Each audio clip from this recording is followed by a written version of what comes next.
আমাদের ব্রেন এটা জানতে পারে যে আমরা কিছু ভুলে গেছি, কিন্তু কি ভুলে গেছি এটাই জানে না। ভাই ভেবে দেখছস, আমাদের ঘুমিয়ে পড়ার জন্য আগে ঘুমের ভান ধরতে হয়। আসলে তো ভাই হতে পানি বিক্রি করা কোম্পানিরা পানি বানায় না, ওরা আসলে প্লাস্টিকের বোতল বানায়।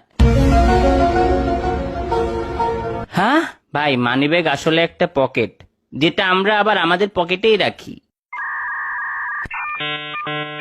ভাই, ওরে কেউ একটা মেয়ে খুঁজে দে প্লিজ। বার্থডে উইশটা হচ্ছে আরেকটা বছর বেঁচে থাকার জন্য তোকে কংগ্রাচুলেট করা। পানি একটা মাথা নষ্ট জিনিস। পানি গরম করে তোকে মারা যাবে, পানি ঠান্ডা বরফ করে তোকে মারা যাবে, আবার পানিতে ডুবিয়েও মারা যাবে। বাট স্টিল বেঁচে থাকার জন্য ওই পানিটাই আবার আমাদের খেতে হয়। এবার বল, তোরে পানিতে চুবাইয়া মারবো নাকি ঠান্ডা